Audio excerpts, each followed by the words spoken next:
दोस्तों, कहते हैं ना रात के वक्त हमें शमशान घाट नहीं जाना चाहिए, क्योंकि शमशान घाट ऐसी जगह होती है जहां रात को ज़्यादातर लोग नहीं जाते और इस जगह पैर रात के वक्त रखना अशुभ माना जाता है। फिर अगर किसी की मजबूरी हो शमशान घाट में जाने की, उसे सुनसान वीरान मिलेगा। और मैं हमेशा कहता हूँ, सुनसान और वीरान जगहों पर अजीबोगरीब घटनाएं होती हैं। लेकिन अगर किसी की मजबूरी हो शमशान जाने की, तब उसे मजबूरन वहां से गुजरना पड़े, तब तो उसे अजीबोगरीब घटनाओं का सामना करना ही पड़ेगा। कुछ ऐसा ही रेशम लाल जी के साथ भी हुआ था। दोस्तों, आज मैं आपके साथ रेशम लाल जी की आप बीती शेयर करने वाला हूँ। ये कहानी है बेहद ही खौफनाक और डरावनी। मेरा यकीन कीजिए, आपको भी अंदर तक डर लगेगा। तो हेडफोन लगा लीजिए, कमरे की लाइट्स ऑफ कर लीजिए, क्योंकि ये वक्त हो रहा है डरने का। तो ये कहानी है रेशम लाल जी की, जो कि हिमाचल के एक छोटे से गांव के रहने वाले हैं। अब जब वो 24 साल के थे, तभी से उन्होंने चौकीदारी शुरू कर दी थी। आसपास के गांव में या अपने गांव में वो चौकीदार बनकर रहा करते और दिन के वक्त कभी सब्जी बेचने का काम करते। घर का गुजारा अच्छा चल रहा था। लेकिन जब वो 40 साल के थे, जिस गांव में वो चौकीदार का काम करते थे, वहाँ का जो मुखिया था वो चाहता था कि उसकी जान पहचान वाला चौकीदार बने। अब जो रेशम लाल जी थे, पिछले 8 सालों से उस गांव में चौकीदार का काम कर रहे थे। उनके लिए तो काम आसान था। रात के वक्त पूरी रात वो घूमते रहते और लोग उनसे खुश थे। लेकिन पॉलिटिक्स आ गई, क्योंकि मुखिया कह रहा है कि मेरी जान पहचान वाला होना चाहिए। और वैसे भी दिन के वक्त वहाँ लूटपाट की एक वारदात हुई थी। बाइक पर कोई आया होगा तो छीन लिया कुछ, तो ऐसे। अब मुखिया का कहना था कि कोई तगड़ा होना चाहिए, हट्टा कट्टा होना चाहिए। रेशम जी ने कहा कि मैं तो रात के वक्त आता हूँ ना, घटना तो दिन के वक्त हुई। रात के वक्त ऐसा कुछ मेरे सामने होता तो मैं रोकने की कोशिश करता, और मैं कोशिश करता कि ऐसा कुछ हो ही ना। लेकिन मुखिया को कौन मनाए, जिसके बाद जो रेशम लाल जी थे उन्हें उस काम से निकाल दिया गया। अब ये उनके लिए एक झटका था। एक तो उनकी उम्र 40 साल हो चुकी थी, अब नए काम की उन्हें तलाश करनी पड़ती। और वैसे भी वो एक छोटे से गांव में रहते थे और आसपास कोई बड़ा शहर नहीं था, तो उन्हें लगा कि अब कौन काम देगा। लेकिन 1 महीना वो पूरी तरह से खाली बैठे हुए थे घर। दिन के वक्त सब्जी बेचते, लेकिन उससे कम ही कमाई होती। और उसके बाद कहते हैं, जब हमारी किस्मत अच्छी हो तो घटनाएं अपने आप ऐसी होने लगती हैं कि किस्मत आपको उस जगह ले ही जाती है जो आपके लिए लिखा हो। एक गांव जो उस गांव से 4 किलोमीटर की दूरी पर था, वहां रात के वक्त एक घर में चोरी हो गई। चोरों का पता लग ही नहीं पाया। और उसके बाद उस गांव में कोई चौकीदार नहीं था, और गांव वाले मिलकर मुखिया के पास गए और कहने लगे, जी हमारे गांव में कोई चौकीदार होना चाहिए। अब मुखिया पूछने लगा कि कोई ऐसा है जो हमारे गांव में चौकीदारी कर सके। ज्यादातर लोग अलग काम करते थे, तो किसी ने नाम सुझा दिया, रेशम लाल जी उस गांव में बड़ी अच्छी चौकीदारी किया करते थे। लेकिन उन्हें पॉलिटिक्स के कारण ना काम से निकाल दिया गया। मैं कहता हूँ इस गांव में उन्हें रख लीजिए। रात के वक्त वो राउंड लगाते हैं, ठीक ठाक दिखते हैं, और वैसे भी वो किसी से डरते नहीं, तो उन्हें रख लीजिए। रेशम लाल जी के पास ऑफर पहुंचा और रेशम लाल जी ने हामी भर दी। उतने ही रुपए उन्हें मिल रहे थे जितने उस गांव में मिल रहे, तो उनके लिए सब कुछ ठीक हो गया। जब ये बात उन्होंने अपने गांव में बताई, तो उनके गांव वाले कहने लगे कि रेशम, आप उस तरफ जाएंगे, थोड़ा खतरा नहीं होगा? रेशम लाल जी ने कहा, खतरा कैसा होगा, उस गांव में कुछ ऐसा वैसा होता है? तो गांव वालों ने कहा, जी वो बात नहीं है। आपने ये महसूस नहीं किया कि आप पहले जिस गांव में जाते थे, साइकिल के सहारे 7 किलोमीटर जाया करते, रात के वक्त 8-9 बजे जाते और सुबह सुबह 6-7 बजे वापस आ जाते। लेकिन उस गांव में जाने का एक ही रास्ता है हमारे गांव से, वो 4 किलोमीटर वाला सुनसान रास्ता। और पता है ना, कहते हैं किसी ज़माने में उस जगह शमशान घाट हुआ करता था। वो पूरा का पूरा जो रास्ता है बिल्कुल सपाट सा मैदान है, तो उसके बीच से ये सड़क बनी है। लेकिन उस जगह को पुराना शमशान कहा जाता है।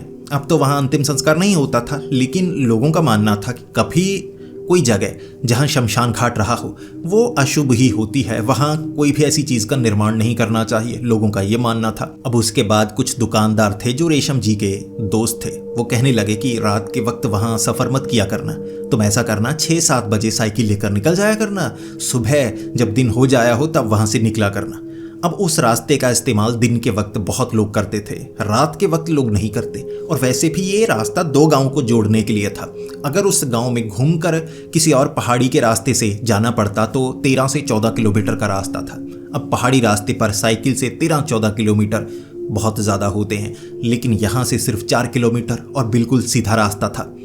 तो रेशमलाल जी ने कहा कि मैं इन चीज़ों पर विश्वास नहीं करता। इतने लंबे समय तक चौकीदारी का काम किया है मैंने, हल्की फुल्की ऐसी भूतिया घटनाएं मैंने महसूस की हैं, लेकिन मेरा मानना है कि शमशान घाट था तो क्या हुआ, डरने वाली कोई बात नहीं होती। तो रेशमलाल जी ने शुरू कर दिया काम करना। अब शुरू में 6 बजे गए ताकि लोगों से मिल पाएं, दिन के वक्त जाते थे। और उसके बाद लगभग 4-5 दिन 6 बजे 5 बजे जाते, दिन के वक्त थोड़ी बातें करते और 8 बजे अपना काम शुरू कर देते। सुबह 7 बजे साइकिल के सहारे वापस आ जाते। उन्होंने देखा कितनी सुनसान जगह है, लेकिन जो सड़क बनी हुई है वो तो बड़ी अच्छी बनी हुई है, तो परेशानी वाली बात ही नहीं, रात के वक्त यहाँ से गुजरूंगा। और वैसे भी उन्होंने एक तेज़धार हथियार रखा था कि लूटपाट के लिए कोई आया तो हथियार तो होना चाहिए। वैसे वो डंडा रखा करते थे मोटे वाला, आगे लगाया हुआ था उन्होंने लोहा, कि चोर वगैरह कोई आ गया ना इससे सर फोड़ दूंगा। तो ऐसे वो काम करते।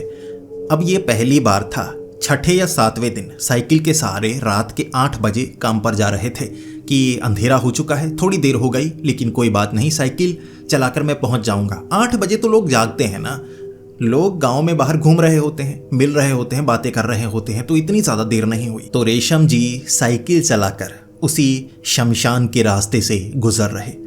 अब पहले जब वो वहाँ से गुजरा करते थे उस समय उन्हें ऐसा कुछ अजीब महसूस नहीं हुआ। इस बार वो काफ़ी पीछे थे, हवा बिल्कुल नहीं चल रही थी। जैसे ही वो उस जंगली से इलाके में पहुँचे, साइकिल चलाकर जा रहे, हल्की हल्की हवा चलने लगी। और हवा ऐसे नहीं चल रही जैसे लगातार हवा चल रही हो, पत्तियां हिल रही हों, बिल्कुल सन्नाटा, बिल्कुल पत्तियां नहीं हिल रही थी। एक तरफ से हवा का झोंका आया। अब वो साइकिल पर थे। साइकिल पर हवा का झोंका जब पड़ता है तो साइकिल थोड़ी थोड़ी हिल जाती है। तो रेशम जी की साइकिल थोड़ी सी हिली और वो सोचने लगे, अरे हवा चलने लगी, थोड़ा तेज साइकिल चलाता हूँ। फिर थोड़ी थोड़ी हवा का झोंका आता रहा, कभी इधर से तो कभी इधर से, जिस कारण थोड़ी थोड़ी साइकिल हिलती, ज़्यादा नहीं हिलती। अब बार बार हवा चल रही थी, तो जब पत्तियों से हवा गुजरती है हल्की हल्की आवाज़ भी आती है। तो ऐसी आवाज़ आ रही, और एक आवाज़ जो उनके कानों में पड़ी पूरी तरह से साफ आवाज़ थी, रेशम। ये रेशमलाल जी का नाम जैसे किसी ने पुकारा हो। रेशमलाल जी ने साइकिल को रोका और इधर उधर देखने लगे, किसने पुकारा है, नज़र तो कोई नहीं आ रहा।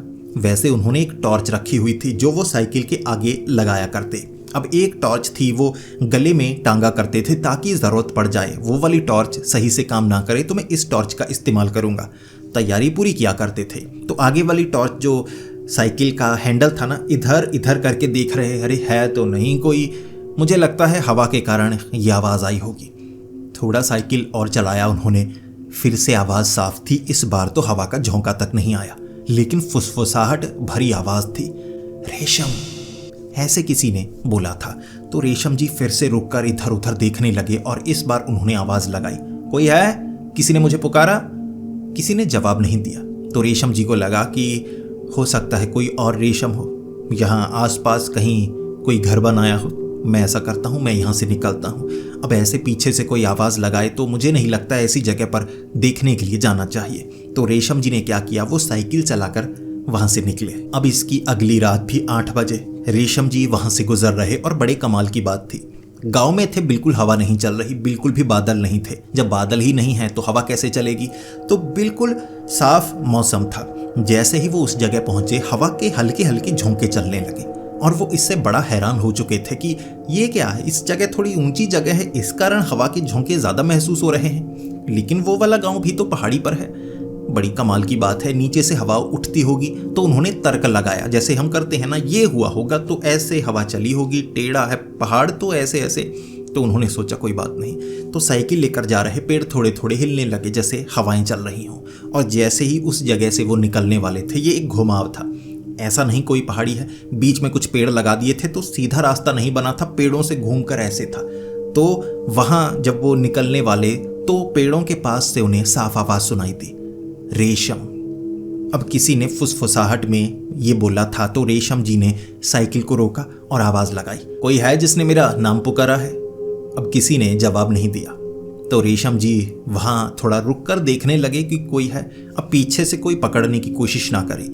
अब आवाज़ तो बिल्कुल नहीं हुई। ऐसी सुनसान जगह पर, खास तौर पर पहाड़ों में पेड़ बहुत ज़्यादा हैं तो सूखी पत्तियां भी गिरती हैं। अब सूखी पत्तियों पर कोई पैर रखेगा तो आवाज़ आएगी। जैसे साइकिल चल ज़रूर रही थी, वो सड़क थी, उस पर भी ढेर सारी पत्तियां थी, तो साइकिल चलने के कारण पत्तियों के ऊपर से जब साइकिल निकलती तो कुछ आवाज़ होती। अब आसपास से बिल्कुल आवाज़ नहीं हो रही। जब वो साइकिल पर खड़े थे, हल्की फुल्की भी आवाज़ आए तो पता लगे कोई किस तरफ है। अब ये साफ साफ आवाज़ लगाई है रेशम। तो जिसके बाद रेशम जी ने साइकिल चलानी शुरू कर दी और एक बार फिर से किसी ने आवाज़ लगाई। दूसरी बार आवाज़ लगाई जैसे पिछली रात हुआ था। रेशम जी ने इस बार बिल्कुल इग्नोर कर दिया कि आवाज़ लगाई है, कोई बात नहीं, ये कौन है जो छिपकर आवाज़ें लगाता है। अब रेशम जी को छोटी मोटी घटनाओं का सामना पहले करना पड़ा था। जैसे जिस गांव में वो चौकीदारी का काम किया करते थे, वहाँ एक ऐसी सुनसान तालाब वाली जगह थी जहाँ हमेशा एक पेड़ हिलता रहता बिना हवा के। लोगों का मानना था कि रात के वक्त कोई भूत है जो उस पेड़ को हिलाता है। रेशम जी ने कभी पता करने की कोशिश भी नहीं की, लेकिन उन्हें भी लगता था कि ये कोई भूतिया घटना है। तो ऐसे एक घर था जिसकी लाइट रात के वक्त जला करती थी। कनेक्शन बिजली का काटा गया था, उसके बावजूद कभी कभी उस घर में लाइट चलती थी। अब उन्हें पक्का नहीं था कि ये भूतिया घटनाएं होती हैं।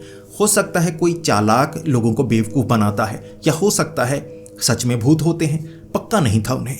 अब यहाँ पर भी उन्हें ऐसा लग रहा कि ये कोई आवाज़ लगाता भी हो सकता है। मैं रुकता हूँ, कोई जवाब नहीं देता, जैसे मुझे डराने की कोशिश करता है। अब रेशम जी वहाँ से निकले। तीसरी रात, चौथी रात, जब भी वो यहाँ से गुजर रहे होते, कोई ना कोई रेशम बोलकर उन्हें बुलाता। वो रुकते, जवाब मांगते, बोलते, चिल्लाकर गुस्से में गालियाँ निकालते, कौन है जो पुकारता रहता है, लेकिन कोई जवाब नहीं देता।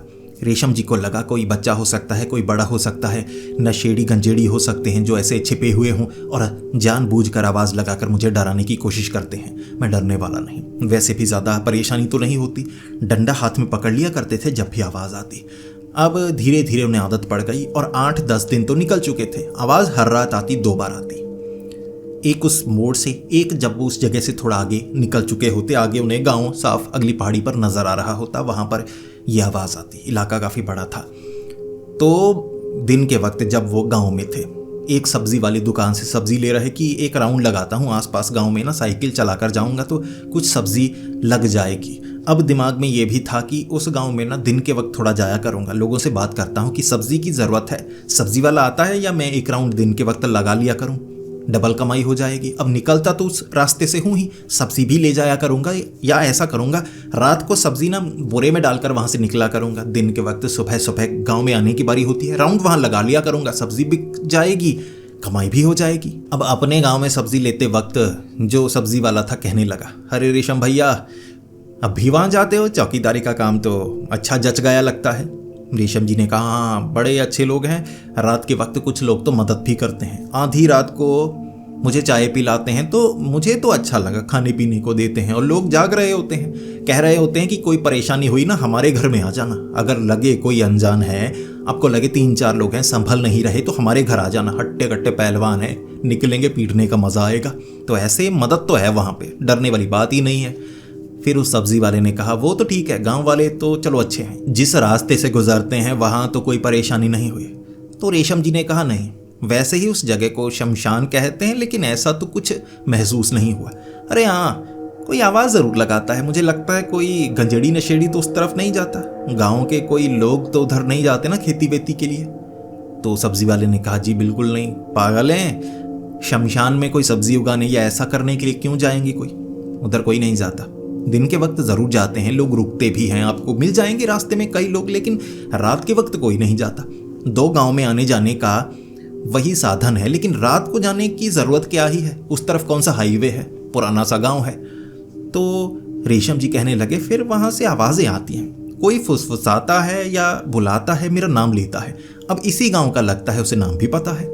तो सब्जी वाला कहने लगा, जी ऐसे जब पीछे से कोई आवाज़ लगाए ना, जवाब नहीं देना चाहिए, चुपचाप निकल जाया करो। रेशम ने कहा कि बिल्कुल मैं ऐसा ही करता हूँ, मैं तो जवाब नहीं देता, 1-2 बार पूछा मैंने, लेकिन कोई सामने से बोलता ही नहीं तो मैं निकल जाता हूँ कि भद्दा मजाक कर रहा होगा। और मैं ये भी मानता हूँ भूतिया घटना हो सकती है, ऐसी जगह पर कभी कभी हमें ऐसा कुछ महसूस होता है तो ज़रा सा मन में भरोसा भी है भूत या घटना हो सकती है, तो घबराता भी हूँ मैं थोड़ा, लेकिन हिम्मत है।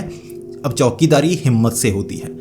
सब्जी वाले ने कहा बस ठीक है, इग्नोर करते रहना। रेशम लाल जी ने कहा लेकिन हो सकता है कोई मजाक कर रहा हो, कभी ना कभी थोड़ा देखना तो पड़ेगा। सब्जी वाले ने कहा जी मत देखिएगा, ऐसी चीज़ें जब होती हैं तो आपको डराने की कोशिश करती हैं, आप नहीं डरते तो ठीक रहता है, धीरे धीरे वो घटनाएं घट जाएंगी। पता लगाने की कोशिश मत कीजिएगा, अगर कुछ ऐसा महसूस हुआ आपको भरोसा हो जाएगा घटनाएं होती हैं, फिर गड़बड़ होगी। अब रेशम लाल जी ये बात दिमाग में डाल चुके थे। अगले 10 से 15 दिनों तक वहां रात के वक्त जब भी गुजरते, ज़्यादातर तो कभी कभी दिन के वक्त ही गुजर लेते, 6 बजे तो अंधेरा हुआ ही नहीं होता, लेकिन जब रात के वक्त गुजरते हर बार कोई आवाज़ ज़रूर लगाता।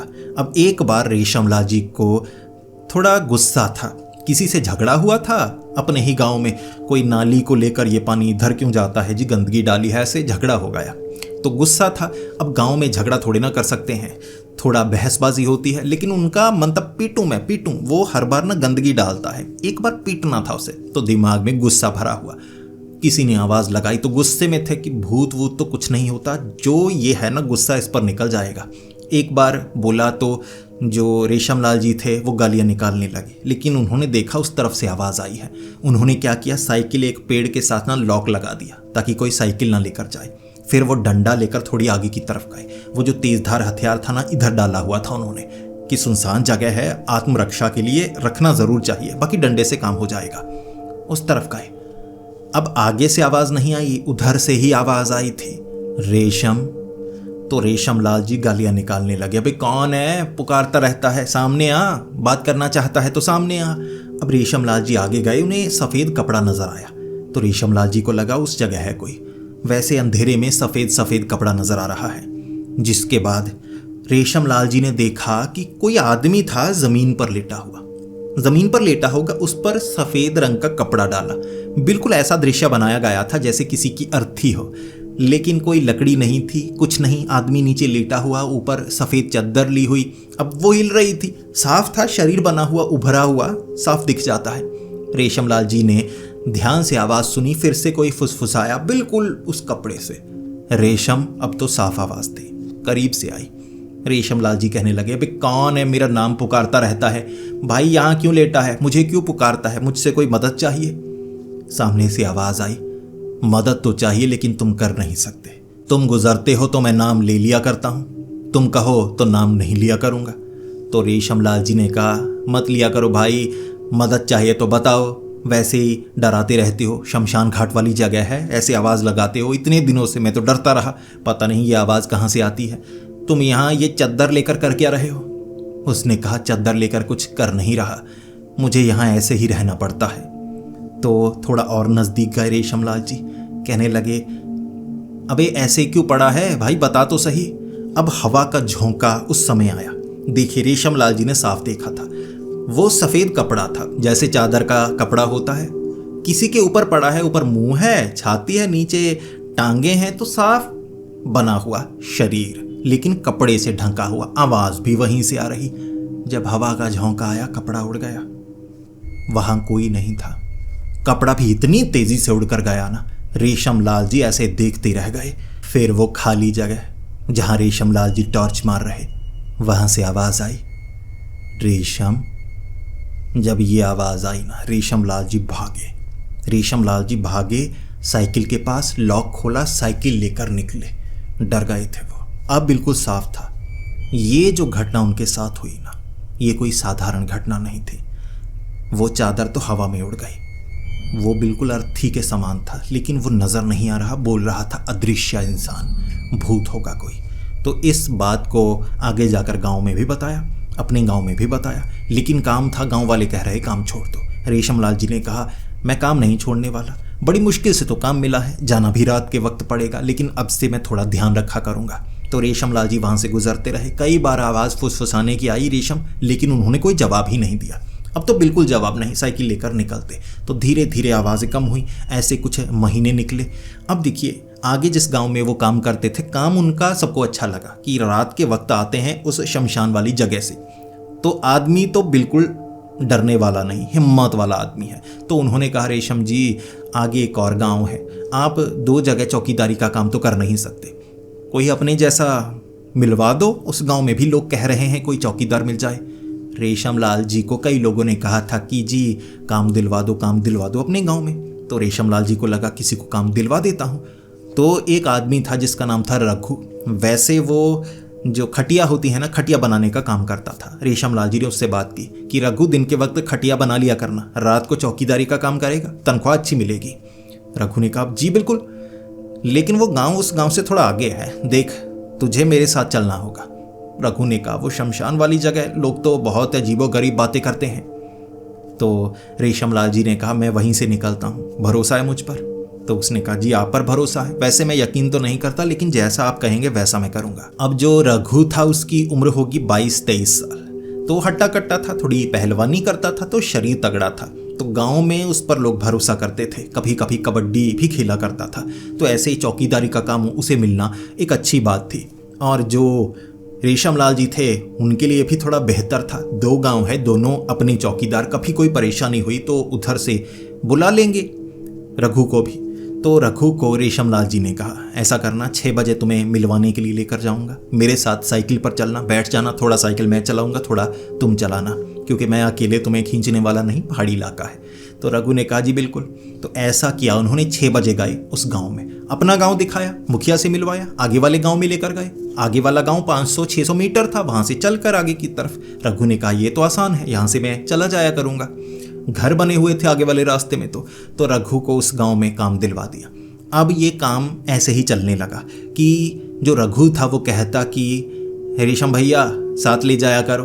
तो रेशम लाल कहते चल 8 बजे तैयार रहा करना, ठीक है, साइकिल पर जाया करेंगे, आधा तू चलाना आधा मैं चलाऊंगा, फिर वापस आ जाया करेंगे। और थोड़ी सब्जी भी होती है, तू अपने गांव में बेच, कुछ रुपए तुझे भी मिलेंगे, देख सब्जी में फ़ायदा बहुत है।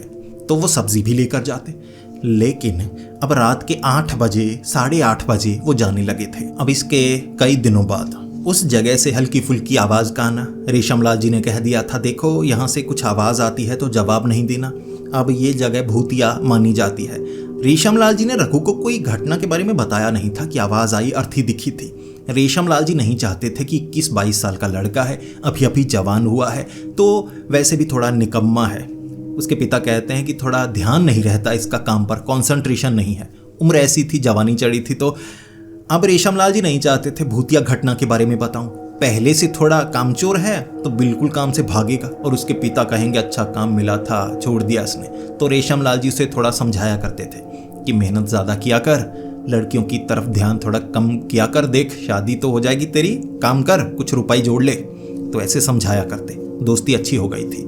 रात के 8:30 बजे साइकिल से उसी जगह से गुजर रहे। अब जो रेशम लाल जी थे वो साइकिल चला रहे थे, पीछे रघु बैठा हुआ था। रघु ने तभी कहा अरे भैया उस तरफ देखो देखो देखो देखो। तो रेशम लाल जी ने उस तरफ देखा, रेशम लाल जी को कुछ नजर नहीं आया, लेकिन रघु ने कहा भैया 1 मिनट रोको जरा, मुझे कुछ नजर आया है। रेशम लाल जी ने कहा बे जो नजर आया है छोड़ दे। उसने कहा नहीं भैया छोड़ने वाली बात नहीं है, कुछ तो नजर आया है, रोको तो सही। तो रेशम लाल जी ने साइकिल रोका, एक तरफ साइकिल थोड़ा लेकर गए सड़क पर ही, तो उधर से खास जगह से रघु को कुछ नजर आया था। लालटेन पकड़े एक लड़की, लाल रंग की साड़ी पहनी, ऐसा लग रहा था कि नई नई उसकी शादी हुई हो, ऐसे छिपती छिपाती जा रही। रेशम लाल जी ने भी वो लड़की को देखा। रघु कहने लगा अरे भैया जी ये क्या, यहाँ तो अलग कांड चल रहा है, चिपके जा रही है किसी से मिलने के लिए। तब रेशम लाल जी ने कहा देख ये जगह सही नहीं है, मैं जानता हूँ जवानी तेरे ऊपर चढ़ी है, तेरे दिमाग में अजीबोगरीब ख्याल आ रहे होंगे, इस उम्र में ऐसा होता है, लेकिन ये जगह सही नहीं है, जो सामने है वो लड़की ही है, तुझे कैसे भरोसा। तो रघु ऐसे रेशम लाल जी की तरफ देखकर बोला था कि अरे भैया लड़की की पहचान नहीं होगी, ये खुशबू पहचान में आ जाती है, देखी तो सही किससे मिलने के लिए जाती है। रेशम लाल जी ने कहा देख चुप कर, मेरे साथ जाना है तो जैसा मैं कहूँगा वैसा करना होगा, चुप करके निकल ले, उसकी जिंदगी जो मर्जी करे। तो ऐसे रघु को थोड़ा शांत करवाया, रेशम लाल जी लेकर गए आगे।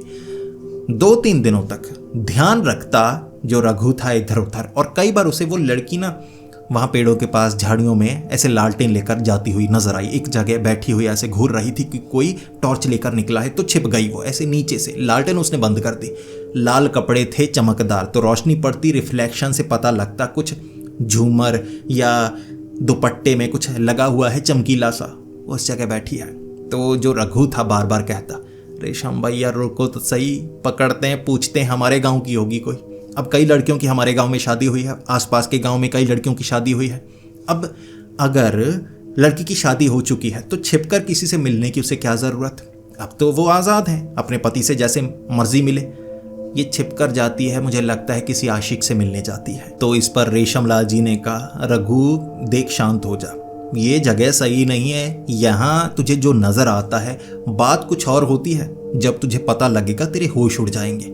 रघु मानने वाला नहीं, लेकिन रेशम जी क्या करते, चमाट लगाते, चल चल चल, काम दिलाया है ना तुझे, काम पर पहुंच, इस तरफ ध्यान मत दे, देख तेरे बाप को बता दूंगा।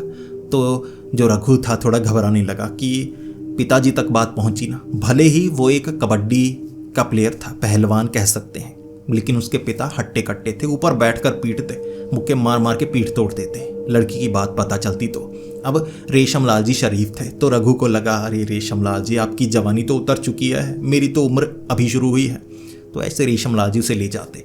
लगभग कोई 1 या 1.5 महीना वो वहाँ से गुजरते रहे। कभी तो वो लड़की नज़र आती, कभी कभी उन्हें लगता कि वो लालटेन शायद बंद कर देती है। मिलने आती है, घर वालों को पता नहीं लगता, लड़की कौन है पता भी नहीं चलता।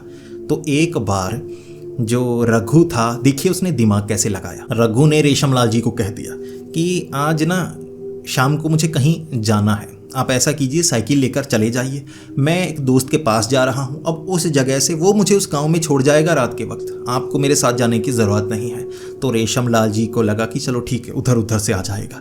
जब रेशमलाल जी निकलने वाले थे ना, तो वैसे ही कि घर में रघु आ तो नहीं गया, वरना साथ ही चला जाएगा, हो सकता है उधर से इधर आ गया हो। तो घर में पूछा, तो जो उसके पिता थे ना रघु के पिता कहने लगे कि रघु अभी अभी निकला है जी, आपके साथ नहीं गया, कह रहा था आज थोड़ा जल्दी जाना है मुझे।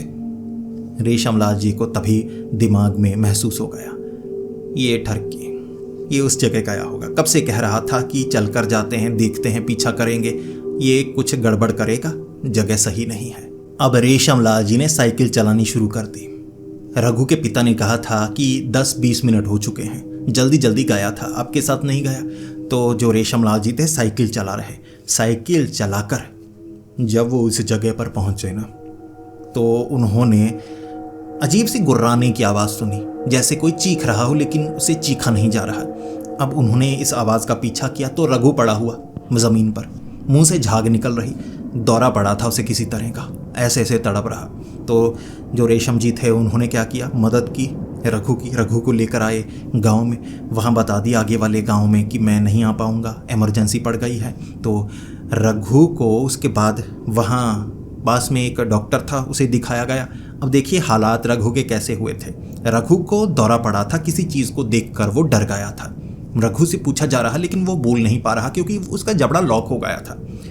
कभी कभी होता है ना, जैसे मुंह कई लोगों का खुला रह गया जी, बंद नहीं हो रहा, कई लोगों का बंद है मुंह जी, खुलता नहीं, ऐसे जबड़ा लॉक हो जाता है। तो डॉक्टर ने पहले तो जो जबड़ा था ना ऐसे सेट करके मुंह बंद होने लायक किया। फिर रघु डर रहा, बुखार चढ़ा हुआ उसे, बहुत बुरा हाल था। और रघु ने बताया लड़की नहीं थी, भूतनी थी, कोई भूतनी, बड़ा अजीब काला चेहरा था। जब मैं पास जाकर देख रहा ना, चमक रहे थे कपड़े, मुझे लगा कि कुछ ऐसा ही होगा, लड़की होगी, किसी से मिलने के लिए आई होगी, कोई लड़का भी होगा तो रंगे हाथों पकड़ूंगा। तो ऐसे जब वो गया, वो तो भूतनी निकली, बड़ी अजीब, पैर नहीं थे उसके, यहाँ तक थी धड़, नीचे टांगे, पेट कुछ नहीं था, ऊपर थी, कपड़ा लटका हुआ था ऊपर जैसे, बड़ा भयानक चेहरा। और वो जब झपट्टा मारने लगी थी तब दौरा पड़ गया रघु को, तो रघु वहीं पर गिर गया। रेशम जी आए तो रेशम जी निकाल पाए। अब रघु ने कहा कि पिता को मत बताइए, माँ को मत बताइए। तो रेशमलाल जी ने ऐसे थोड़ा छिपाया इस बात को, और परिवार में यही बताया कि उस तरफ से जा रहा था, थोड़ी जल्दी थी से उस जगह जाना था, तो रास्ते में कुछ ऐसा हो गया, आगे से इसे अकेला कभी नहीं छोड़ूंगा। तो ऐसे जो रघु था रेशमलाल जी के साथ जाता रहा, और उस जगह से आवाज़ आती, लालटेन नज़र आती, पेड़ हिलते, हवा का झोंका आता, लेकिन जो रघु था ना ऐसे पीछे से ऐसे पकड़ लेता रेशमलाल जी को कि नहीं नहीं जो हो रहा है रेशमलाल जी देखिए। रेशमलाल जी कहते कुछ करेगा नहीं तो कुछ होगा नहीं, चुप करके बैठा रहे। अब ऐसे अगले 4 से 5 महीनों तक रेशमलाल जी रघु के साथ जाते रहे। फिर रघु को पता नहीं क्या हुआ कि जी मैं ये काम नहीं करना चाहता, मुझे अच्छा नहीं लगता, झगड़ा हुआ होगा वहाँ, तो उसने ये काम छोड़ दिया। और गांव वालों ने कहा कि रेशम जी कोई और है, तो रेशम जी कहने लगे मैं देखता हूँ, कुछ दिन लगेंगे, ऐसे एकदम से मैं लेकर नहीं आ सकता किसी को। तो पूछने लगे अपने गाँव में। तब तक रेशमलाल जी अकेले ही साइकिल पर जाने लगे। अब अकेले हो गए, पहले 2 जाया करते थे, थोड़ा अच्छा लगा करता। अब रेशम जी फिर से अकेले जाने लगे। अब क्या हुआ, जब वो अपने गांव से निकल रहे थे, शमशान से आगे उन्हें एक आदमी मिला। उस आदमी ने हाथ दिया। रेशमलाल जी ने रोका, क्योंकि शमशान तो शुरू नहीं हुआ था, गांव से बाहर ही तो निकले थे। उसने कहा जी आगे तक छोड़ दीजिए, थोड़ा घुटने में दर्द हो रहा है। तो रेशमलाल जी ने पूछा जी आप कौन, किस तरफ जा रहे हैं? उसने कहा मैं आगे वाले गाँव में जा रहा हूँ, आप चौकीदार हैं ना वहाँ पर? रेशमलाल जी ने कहा जी मैंने आपको पहले देखा नहीं। उसने कहा मैंने आपको देखा, मैं पीछे वाले वो घर में रहता हूँ, यहाँ डाकघर में थोड़ा काम होता है मुझे, तो ऐसे शाम पड़ गई, चलकर चला जाया करता हूँ, आज थोड़ी देर हो गई। अब थोड़ा काम सरकारी काम है तो बड़ी मुसीबत पड़ी हुई है। अब उनके गांव से आगे एक डाकघर था। अब डाकघर में सरकारी काम होते थे, तो रेशमलाल जी को लगा सरकारी काम करवाने के लिए आता होगा। तो रेशमलाल जी ने कहा जी बैठिए, आपको वहाँ तक छोड़ता हूँ। रेशमलाल जी साइकिल चलाने लगे। अब जैसे ही शमशान के उस रास्ते से निकल रहे वो मोड़ से, उस आदमी ने कहा जी ज़रा रुकिए, मेरा सामान पड़ा है, मैं उठा लूँ। रेशमलाल जी ने कहा कैसा सामान? यहाँ कौन सा सामान छोड़ दिया भाई साहब, ये जगह सही नहीं है, मैं यहाँ से गुजरता हूँ, सुरक्षित नहीं है ये। उसने कहा जी यहाँ से गुजरते वक्त ना सामान थोड़ा ज़्यादा था, अब सरकारी लोग हैं, आप समझ सकते हैं ना, कई बार रुपए मांगते हैं, तो मैं जानबूझ कर ना ऐसे थोड़ा कम रुपए लेकर जाता हूँ, बाकी का सामान ऐसे छिपा देता हूँ। देखिए आप ज़रा रुकिए, इस तरफ मत देखिएगा, मैं ज़रा सामान निकाल कर आता हूँ। तो रेशम जी ने कहा जी बिल्कुल निकालिए, फिर मैं इंतज़ार करता हूँ। रेशम जी को एक बार लगा कि जगह भी बड़ी अजीब व गरीब है, कहीं ये कोई भूत वूत तो नहीं। लेकिन लगभग 30 सेकंड वो पीछे गया, सामान लेकर, एक थैला सा था, थैला लेकर पीछे बैठ गया। ये चलिए जी चलिए, फिर छोड़ दीजिए मुझे। रेशम जी साइकिल चलाने लगे और कहने लगे जी यहाँ पर ऐसे सामान मत छिपाया कीजिए, ये जगह बड़ी अजीब व गरीब है, मेरे साथ बहुत घटनाएं हो चुकी हैं। उसने कहा जी मेरे साथ भी बहुत बार हो चुकी हैं, लेकिन सावधान अगर रहेंगे कुछ नहीं होता। ऐसी जगह पर आपको अजीब घटनाओं का सामना ज़रूर करना पड़ता है, लेकिन नुकसान नहीं होता अगर आप प्रतिक्रिया नहीं देते तो उसने कहा जी डरने की कोई बात नहीं। तो रेशम जी आगे गांव के पास पहुंचने वाले थे, तो उसने पहले कह दिया जी यहाँ रुकिए, अब आगे मत लेके जाइए, मैं खुद चला जाऊँगा। रेशम जी ने कहा वो आगे घर शुरू होते हैं, चलो छोड़ देता हूँ, आगे तक चौराहे तक ले जाता हूँ, उस तरफ से चले जाना। उसने कहा नहीं, आपको बता देता हूँ क्यों। अब अपने गांव में ना थोड़ा रुतबा बनाकर रखना पड़ता है कि मैं चलकर सारे काम करवाता हूँ। साइकिल पर किसी ने देख लिया ना तो इज्जत का फालूदा हो जाएगा कि ये वैसे कहता है मैं चलकर जाता हूँ, साइकिल वाले से लिफ्ट मांगी है, बस यही बात है। तो रेशम जी ने कहा ठीक है। अब उस आदमी ने जो थैले में था ना, पास के तालाब में उड़ेलने लगा। जब रेशम जी वहाँ साइकिल से निकल रहे थे, देखा कि ये क्या सामान कुछ होगा वैसे खाने पीने का, उसे लगा होगा अब उड़ेल देता हूँ, थैला लेकर घर जाएगा। तो ऐसे रेशम जी कुछ दिन बाद फिर से उस आदमी से मिले, तो उस आदमी को बिठाया आगे, वहाँ से उसने सामान निकाला, फिर आगे गया। 6 से 7 बार ऐसा हुआ, कुछ भी अजीब नहीं था। आदमी है कोई जो दफ्तर है डाकघर का, उसमें काम करवाने आता है, तो साधारण घटना थी उनके लिए। एक दिन बड़ा अजीब हुआ। अब वो आदमी वहाँ पर मिल गया। रेशम जी ने कहा अरे जी आइए आइए बैठिए, अब घुटने को दर्द क्यों देते हो। तो वो आदमी पीछे बैठ गया, दोनों बातें करने लगे। अब कई बार हो चुका था तो उससे दोस्ती हो ही चुकी थी। तो रेशम जी कहने लगे काम आपका लंबा ही चल रहा है। उसने कहा सरकारी लोग ऐसा ही करते हैं, घुमाते रहते हैं, एक ही फाइल है, बार बार कहते हैं आना पड़ेगा, अब लंबा चक्कर पड़ेगा। तो रेशम जी ने कहा मैं करवा दूं, कुछ लोग हैं जान पहचान वाले। अब ऐसा नहीं है कि जल्दी करवा देंगे, लेकिन ऐसा है कोई मुसीबत है, कुछ आपको बता नहीं रहे तो वो कुछ करवा देगा। तो उसने कहा जी फिर मैं बताऊंगा आपको, अभी तो ऐसा नहीं है, काम जल्दी हो जाएगा। इसके बाद रेशम जी साइकिल पर जा रहे। अब जैसे ही आगे वाला गांव आने वाला था, कुछ नहीं हुआ। वहां था एक कुत्ता। अब कुत्ता रेशम जी को देखकर भौंकने लगा। रेशम जी साइकिल पर जब भी गांव में जाते तो कुत्ते कई बार होते हैं ना गलियों में, अचानक अनजान कोई आया है तो भौंकना शुरू कर देते हैं। जब तक महसूस होता है अच्छा ये तो गांव वाला ही है, तो फिर कुत्ते नहीं भौंकते, अनजान को भौंकते हैं रात के वक्त। तो वो काला कुत्ता कई बार दूसरी जगह हुआ करता था, इस तरफ बाहर की तरफ आया हुआ। तो रेशम जी कहने लगे अरे मैं हूँ, अबे रुक, काटेगा क्या। कुत्ता नहीं रुक रहा, साइकिल रोकना पड़ा इन्हें। इन्होंने देखा कि वो जो आदमी था ना, वो तो साइकिल के पीछे छिप रहा। कुत्ता भौंक रहा उस आदमी को, इतना ज्यादा भौंक रहा, इतना ज्यादा भौंक रहा जैसे काट डालेगा उसे। बड़ी आवाज हो रही। तो रेशम जी ने क्या किया, साइकिल का स्टैंड लगाया कि रोकूं इसे, काट ना ले। अरे भाई साहब पीछे हो जाइए, पीछे हो जाइए। लेकिन वो आदमी इतना ज्यादा डर गया कि वो जो थैला था ना, उसने थैला छोड़ दिया, थैला गिरा नीचे।